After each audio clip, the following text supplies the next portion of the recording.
आज हम जिस कोर्स की स्टडी करेंगे वो है इंटेग्रल इक्वेशंस। आपको पता है कि इंटेग्रल इक्वेशंस किसे कहते हैं। इंटेग्रल के नाम से आप पहले से ऑलरेडी फेमिलियर हैं और इससे कबल के हम लोग इंटेग्रल इक्वेशन के बारे में स्टडी करें, सबसे पहले आपको ये पता होना चाहिए कि हमारे पास इंटेग्रल कितनी इकसाम होती हैं, किस किस टाइप के इंटेग्रल्स होती हैं और इनकी आगे कितनी काइंड्स होती हैं एंड देन सब काइंड्स कितनी होती हैं। सबसे पहले अगर हम बात करें तो हमारे पास इंटेग्रल्स जो होते हैं वो सिंगल इंटेग्रल्स भी इक्वेशन में यूज़ होते हैं और डबल इंटेग्रल भी। इसी तरह हम मल्टीपल इंटेग्रल्स इस्तेमाल करते हैं डिफरेंट पर्पसेस के लिए। जैसे हम लोग सिंगल इंटेग्रल यूज़ करते हैं एरिया फाइंड करने के लिए, डबल इंटेग्रल यूज़ करते हैं वॉल्यूम फाइंड करने के लिए। इसी तरह हम जो मल्टीपल इंटेग्रल्स यूज करते हैं वो हम डिफरेंट पर्पसेस के लिए इस्तेमाल करते हैं। ठीक, सबसे पहले मैं बात करूंगी कि इंटेग्रल्स की काइंड्स कितनी है, क्योंकि जब हम इंटेग्रल्स को इक्वेशन में यूज करेंगे सबसे पहले हमें ये पता होना चाहिए कि ये वाला हमारे पास जो इंटेग्रल हम यूज कर रहे हैं ये किस काइंड का है। ये हमारे पास आया कि प्रॉपर है या इम्प्रॉपर, डेफिनेट है या indefinite.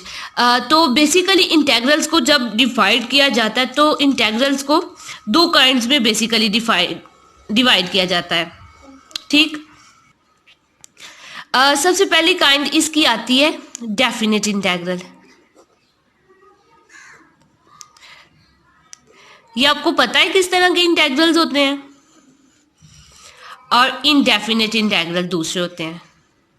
Indefinite integral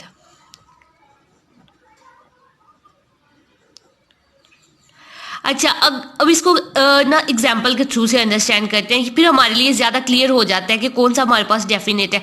definite integral को अगर हम मैथमेटिकली शो करें तो हमारे पास होता है डेफिनेट, यानी इसकी बाउंड्री वैल्यूज हमारे पास डिफाइन है। कोई अल्फा बीटा कोई एक ऐसी हमारे पास वैल्यू है जिस पर ये फंक्शन डिफाइन है, या कह सकते हैं कि फंक्शन की लिमिट्स जिसमें गिवन होते हैं। इनडेफिनेट वो होता है जिसमें हमारे पास फंक्शन की लिमिट गिवन नहीं होती।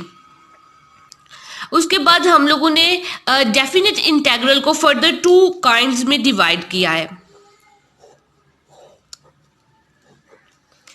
एक हमारे पास होता है इसमें प्रॉपर, ठीक, प्रॉपर इंटेग्रल, और दूसरे हमारे पास होता है इम्प्रॉपर इंटेग्रल।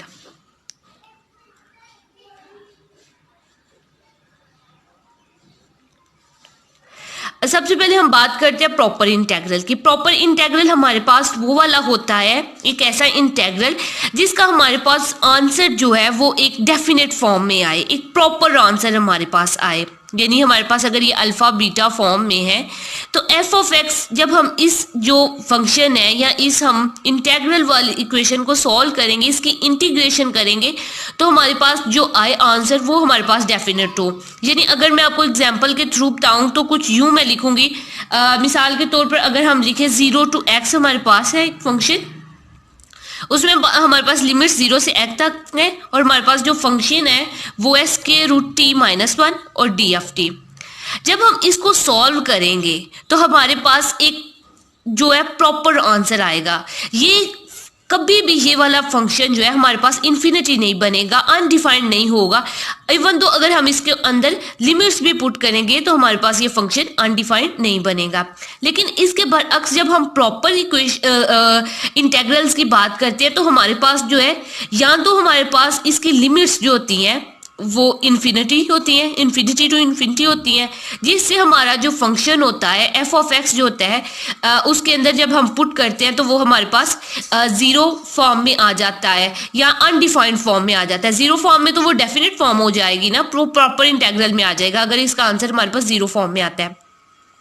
लेकिन अगर हमारे पास अनडिफाइंड फॉर्म आती है तो फिर हमारे पास इसका इम्प्रॉपर हम इंटेग्रल कहेंगे, या फिर हम इसको इस तरह से एक्सप्लेन कर सकते हैं। एक आपको एग्जांपल के थ्रू करवाती हूँ कि हमारे पास है 0 to x, अगर हम सेम लिमिट रख लें और बस हम एफ ऑफ का ये फंक्शन जो हमने प्रॉपर की एग्जांपल ये इसमें फंक्शन थोड़ा सा चेंज कर लें, x - t² एंड dt। जब हम इस इक्वेशन को देखें, अगर हम इसके अंदर इसकी लिमिट पुट करते हैं यानी x पुट करते हैं एफ ऑफ एक्स में, तो हमारे पास x - x 0 हो जाएगा, 1/0 क्या हो जाता है अनडिफाइंड। इस सिचुएशन में हमारा फंक्शन जो है हमारी अनडिफाइंड हो रहा है। लेकिन अगर आप इसी को देखें माइनस इन्फिनिटी टू इन्फिनिटी को इसी फंक्शन में पुट करें तो फिर भी हमारा जो आंसर है वो आएगा अनडिफाइंड आएगा। जब हमारे पास किसी भी इंटीग्रेशन का आंसर अनडिफाइंड आएगा तो हमारे पास वो वाला इंटेग्रल इम्प्रॉपर इंटेग्रल कहलाएगा। लेकिन जब हमारे पास किसी इंटीग्रेशन का आंसर जो है वो एक डेफिनेट फॉर्म में आएगा, एक प्रॉपर आंसर आ जाएगा, तो हम उसको क्या कहेंगे, वो हमारे पास कौन सा है, वो हमारे पास प्रॉपर इंटेग्रल है। होप सो आप लोगों को इंटेग्रल की समझ आ गई है कि इंटेग्रल किसे कहते हैं या हमारे पास इंटेग्रल्स की क्या क्या अक़साम है। अब हम बात करते हैं इंटेग्रल इक्वेशन की। वैसे अगर मैं आपको बताऊं, the subject of integration is one of the most useful mathematical tool in pure and applied mathematics, both for both. अब हम डेफिनेशन देखते हैं इंटेग्रल इक्वेशन की। इंटेग्रल इक्वेशन कहते हैं an integral equation is defined as an equation in which unknown function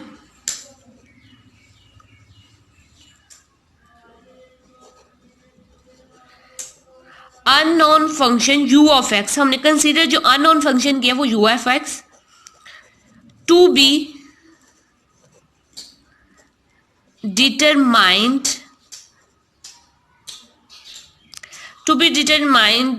appear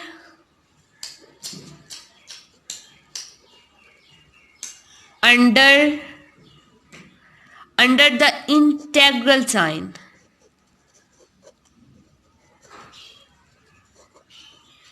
इसका क्या मतलब है?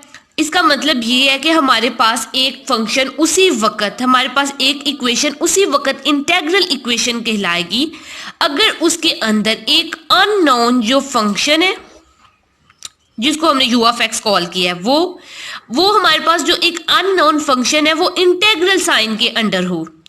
एक इक्वेशन कब इंटेग्रल इक्वेशन कहलाएगी?